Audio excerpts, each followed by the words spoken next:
cards Okay. here. That's a You can see different what deck, eh? cards are shuffled, and they're different, right? What I want you to do is name a number. Let's just make it easy from say 1 to 25. Just make it 22. 22. Now look, you see that these cards are all mixed up and they're all different, right? So what we'll do is I'll give the deck a cut like this, and I'll take, I guess, the top card. We have an 8. Now that's a red 8, but since this, well, it's all about contrast. So instead of the 8 of diamonds, what other 8 do you want it to be? Instead of the 8 of diamonds? Yeah. 8 of spades. 8 of spades. You could have said any number. You could have said any card. You said 8 of spades and 22, right? Look, if I count 22 cards, it's 1, 2, 3, 4, 5, 6, 7, 8, 9, 10, 11, 12, 13, 14, 15, 16, 17, 18, 19, 20, 21, 22. You said 8 of spades, right?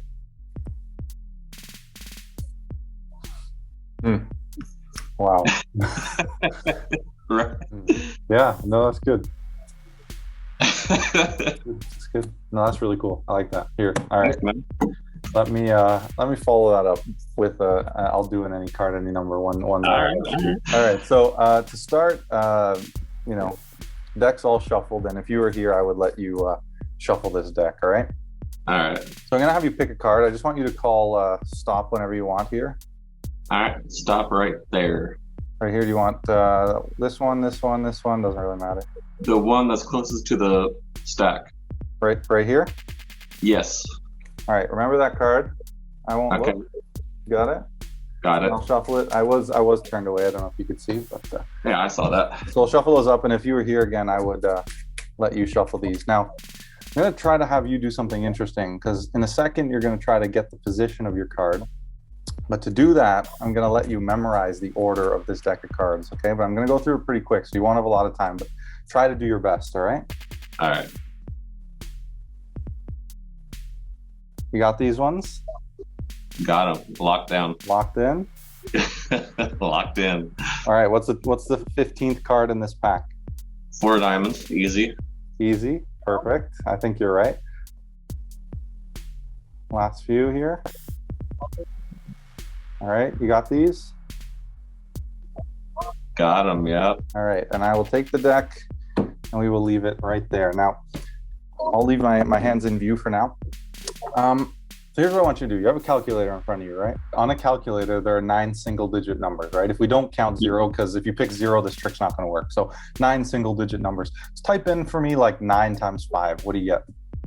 9 times 5, what we get? Let's see. 9 times 5, we get 45. Right. And so what I want you to do is keep multiplying that by random single-digit numbers. So go times 6, times 7, times 8, whatever you want. Just keep multiplying it by random single-digit numbers until you're somewhere in the millions. And once you're in the millions, just stop. Okay. Okay, I'm starting to get into the millions. Okay, so stop when you're somewhere in the millions. Okay. Okay. So now you have a big number. Right? Is it Yeah. 7 digits, 8 digits? Let's Something see. So yeah, 7 digits. Perfect. So there's a bunch of different single-digit numbers in that number, right? I want you to just think of any one of those digits, not 0, like I said, but any one of those digits. Just think of it, okay? Okay. Got one. And now to really lock that in your head, here's what I want you to do. I want you to imagine deleting it from that 7-digit number. So now you only have a 6-digit number. So you've deleted your digit. Okay, Yeah. and just to really lock that in, and if there were other people here, they could know that you could have chose any one of these other digits. I want you to say the other 6 digits out loud in any order. Okay. 2, 9, 7, 8, 0, 9, 7, 8, 6. Okay, so all these digits, and they're all totally different, and you could have chosen any one of those, and you're just thinking of one. I don't know what digit it is, right? This deck has been here the whole time. I very honestly have not touched it. All right, Sean? I'm going to start going through the cards, and when we get to the digit that you're just thinking of, I don't even want you to tell me. When we get there, just call stop, okay? Okay.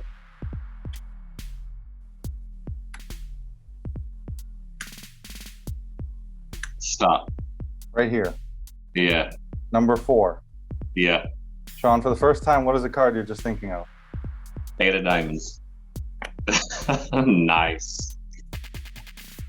How does that work? That is one of my favorites. That's something I call iPhone ACAAN. But Nice. this might be a good segue now that we're on any card, any numbers. I like segues. Yeah. So I don't know if you want. I feel like you commented on it, so you might have watched it. But my recent any ACAAN that I put out, so ACAAN, sleight of hand, any card, any number. I think I might remember that one. Anyway, I kind of ranted at the beginning of that video. It's like 40 minutes long, that video. The tutorial was it's a long tutorial. It was probably like 25 minutes, but I ranted at the beginning. That's why it was so long, because I think there's like so much obsession with like the perfect any card, any number, like all of the 5 rules, so the rules, they name any card, they name any number, you don't touch the cards, they get to shuffle, and they get to deal face up. I think those are like the standard rules that I've heard, like, for the perfect. Yeah, I mean, the rules, they don't matter. They don't matter, right? But anyway, I just feel like there's the forums are so toxic, but in the forums or anywhere you see, and it's like anytime someone releases one, it's just like hate because they break one of these rules, right? Yeah. And I'm just like, it literally does not matter as long as it is conveyed to the spectator, or they feel like they could have chosen any one of those things. It's all about framing. Yeah, and the thing is about any card, any number is that magicians like it a lot more than spectators. It's not interesting. It's a boring trick.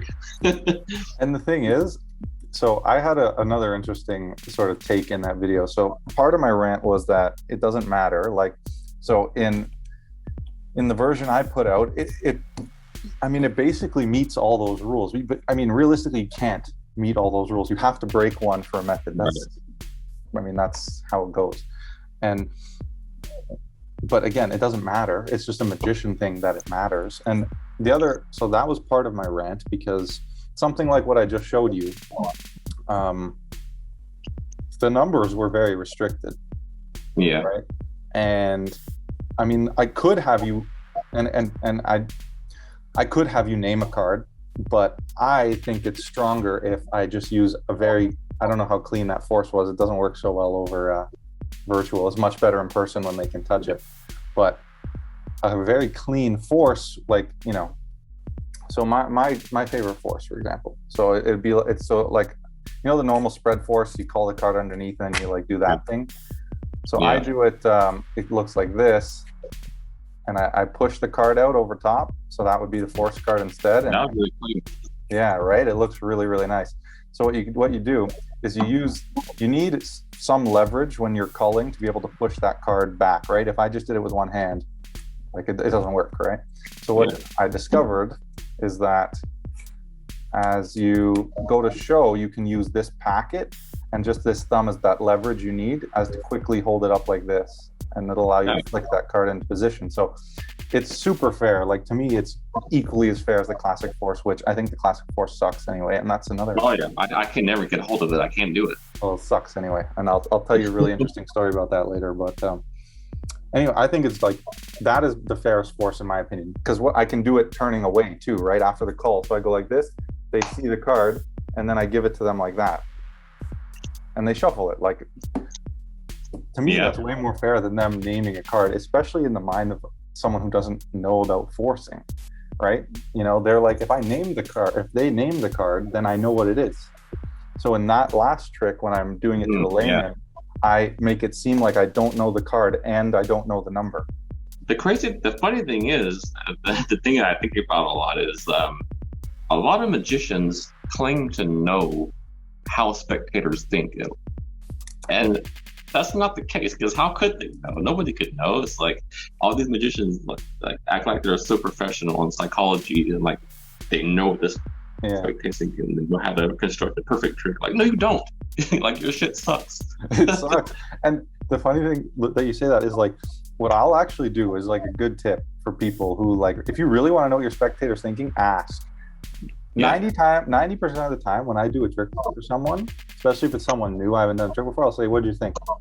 Or if I have a pressing question, like, I'm trying to think of an example. Like, I feel like something happened the other night. I was doing, I had a buddy over and I did, I forget what I did, but I was working on, it was a work in progress, whatever trick I tried. And it worked, but I was like, oh yeah. It was that playing card divination I did yesterday. And it worked on him. It was flawless. It was great. But I asked him, like, do you think it would be stronger if I take out the one card and show it, or if I just name the card? Like, if I just name the card that's in your head? Because to me, there's something nice about naming the card, but at the same time, because then it doesn't feel like a card trick. But there's that really nice thing, especially if you're performing for a group, where then if you hold out the card, they can say it, and then everyone can be in on the reveal, which is important, right? Yeah. So he ended up telling me, I think it's better that you take the card out of the deck, which was kind of contrary to what I was thinking a layman might think. So that's super important. Like, just ask. It doesn't hurt. Yeah. I always say that. I've said that in a few videos now. It's funny that we're talking about this because I don't know if you saw my my 10 forces video or not, but and I was talking about the study that these guys did. They run a blog. It's called The Jerks, and they ran a study. I was going to bring up that study on the classic force. That's the thing I was going to bring up. Yeah. They tested all these forces on these laymen, and like the best force, the most convincing force, my favorite. The cross-cut force. Isn't that crazy? No, I'm not surprised. I've always thought it was like one of the best, honestly. That really shook my world now. I think it's crazy because I know a lot of people don't think that. But yeah. I was like, I told you, like I was, and then the classic force was the worst. And I'm like, because it's the same thing on my theory about the classic palm. If you ask a layman, here, palm a card, how do you think magicians palm a card? They're going to go like this. Same thing. If you ask them how they're going to force a card, they're going to be like this. Yeah, just push one out. And so I'm like, whereas the crosscut force is so good because, I mean, especially the way I do it, like I'll usually let them shuffle and then quickly call the card to the top. So it's as if they shuffled and then cut the deck wherever they want. Yeah. I mean, they do it all in their hands. They're forcing the card on the show. Yeah, they do everything. It's brilliant. Here's a little touch on the riffle force that I've been playing around with. It's not really a force, like a card to location thing, to where you need the card somewhere. It's just to where you can know the card, if that makes sense. So what you do is you have the spectator shuffle the deck, and what you do is you demonstrate the riffle force. So you say, look, I'm going to riffle my thumb down like this, and you're going to say stop, and whenever you say stop, I'll take those cards, and then you do this, and that'll be your card. And what you do here, you just pick the card up, and you pick the card, that would be your card. Now what you do, so now I know it's the Ace of Hearts, but that was just demonstration. Now what you do is you actually force the Ace of Hearts on them since you've just seen it, right? So what you do is you do the overhand shuffle, jogging that card, and then shuffle off. So you have your jog, now you have your break. And then you just force the cards. So they say stop, and then you cut the deck, you turn away, they see the Ace of Hearts. So you know what I mean? Just a nice way to get a peek rather than like what I would do is just look at the bottom card, right? Subtleties like that, like just doing things naturally. Yeah, that's good. I like that. I mean, because you're right. If I were to do that, I would just go like this, just look at the bottom card, cut it, and then I've been doing this. I've always thought that this is a weird new way, and I've actually had somebody call me out on this. Like, well, I saw it was on the bottom, and they actually saw that the card was on the bottom during it. The way I do it, right, is if I ever do it, they'll hand me the deck like this to shuffle, and it'll just be like this kind of thing, like as I square it, and I probably won't even spin it more than a half time. Anyway, it works, I think, but I don't know. I'm always shy about doing it because that one time when somebody says something about it, that's always in the back of my mind now. Honestly, these days, what I do is I do this. It actually works a lot. So you have your pack and you flip it up, face up, and you say shuffle the cards. And 90% of the time they're shuffling like this now, and I'll watch their eyes, and if they're not looking at the deck when they hand it back to me, I'll just peek it that way, and I don't even bother. It works. Like, I've never been called out on it, because like sometimes I'll see them glance down, and then I'll just cut the cards and just get a peek, because I don't want to take the chance. But to segue back to the any card, any number, I wanted to say, so I always thought it was better that, like in the one I showed you earlier, it doesn't matter if you force a card, it's way stronger to a layman that they're thinking of a card. Same thing with the number, and that's why I like this one. Even though the restrictions, it's 1 to 9, like it's the choice of numbers are severely restricted. But one, I don't really make that obvious in the presentation because of all the multiplication. You get this huge number, right? And then at the same, like, even though it is 1 to 10. They didn't say it. It's much more impressive, if you ask me, and in my experience with it. That is, yeah, because it's like the million thing is like, And even like hypothetically, right? Even if you like had them write it down and did like a billet peek for like an any card, any number, and you could sell it like thought of, that would be, I think, better than having them name it. But the thing that's so nice about this is it's actually a truly thought of number, which is pretty cool with this little thing. And there aren't too many ways I've found to actually be able to do a thought of number that's not like that is 100%, right? Which is pretty cool. Yeah, that's why I like this. And it took a while to figure out like what's the justification to have them like name all these numbers out loud, and it works better when there's a group of people rather than solo, because there's a good excuse. Like, well, you can just be like, let's try to construct a number that nobody could have predicted beforehand, something like that. I think that another reason why a lot of magicians fail at really impressing a spectator with an any card, any number effect is because they never really make it clear what the effect is. Like, is this just a coincidence? Is it happened by accident? Did I do it by magic? Or like, they think isn't clear. Like, okay, so what do you think about this? So another theory that I have about it that is, I would say, unpopular, maybe, from at least what I've heard. So because I've seen a lot of people who do agree that it sucks as a trick to laymen and only magicians care about it. I agree. Yeah. But then their solution to that is it needs a story, or it needs like, whatever, you make up a story or to get them intrigued and stuff. But I don't think so. I think it can work great as a standalone. I would use it as a coincidence, personally. Standalone coincidence effect, where you're literally saying, you're going to name any card, you're going to name any number. But I think the problem is, and the reason it doesn't work and it normally sucks, is because magicians do it like this. Here, name any card, they name it, name any number, and then deal down. And it's okay. Exactly. But when I do it, like if I'm doing, so my presentation would be more like, all right, so I want you to look at all these cards. They're all different. There's 52 cards in this deck, right? And you're shuffling, and now your card can be at any one of these positions. And just going through each step, really recapping and explaining how, you can pick any number you want, change your mind.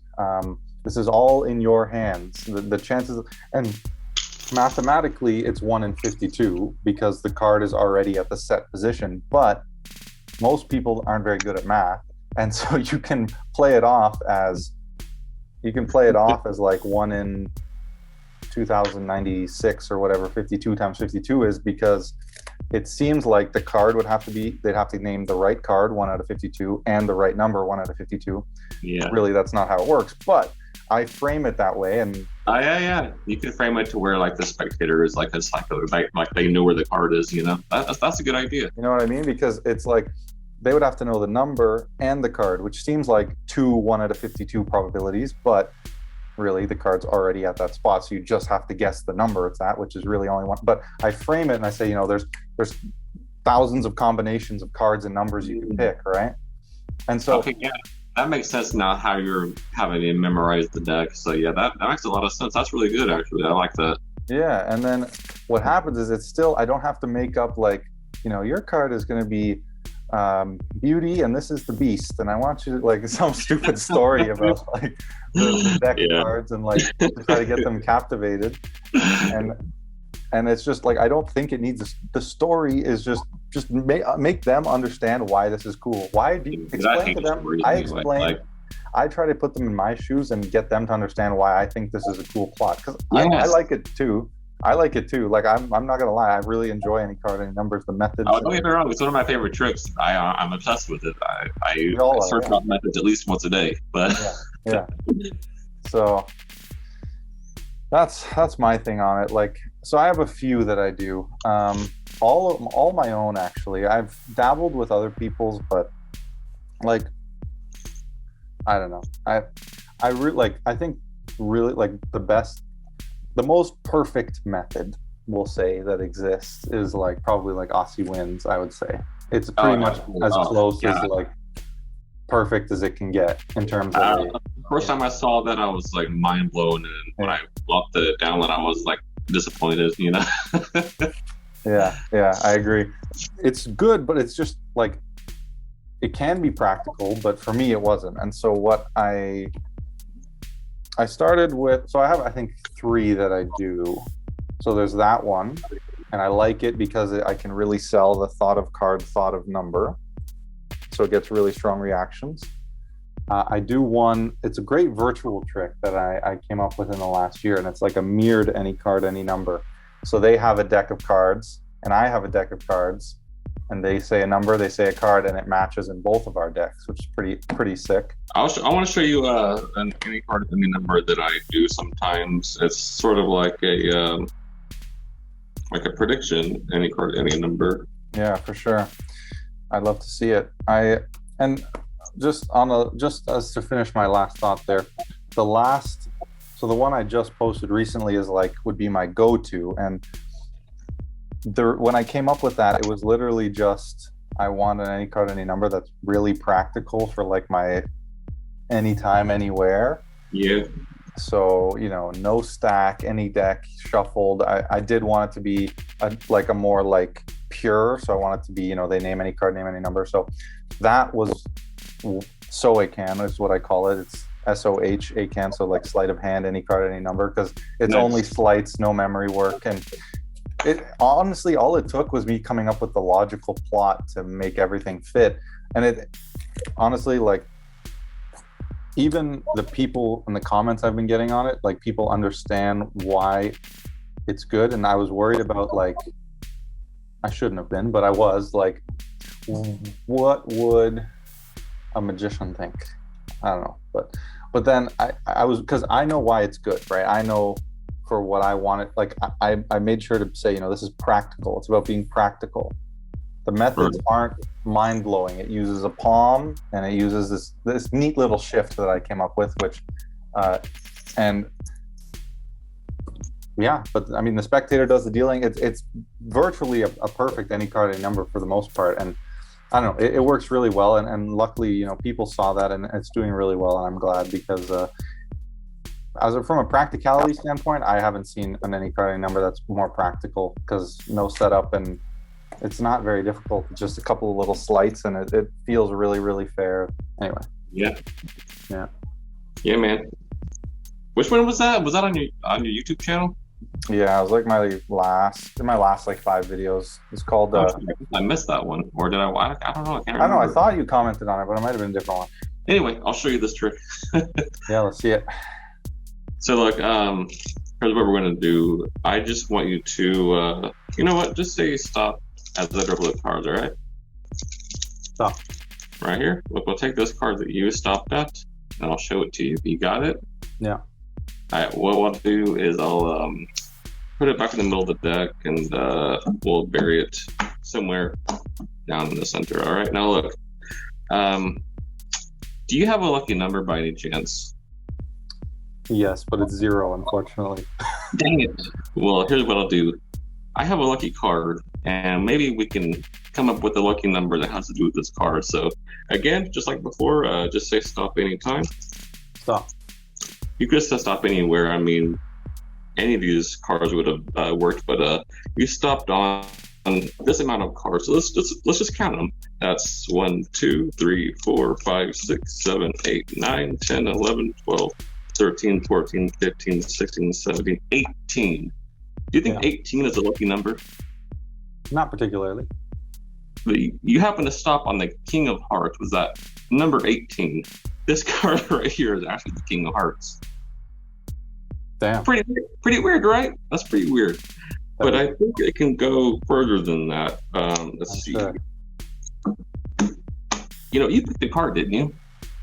I think so. What was the number? It was 18, right? It was. It was 18. Look, which would count as 18 cards again.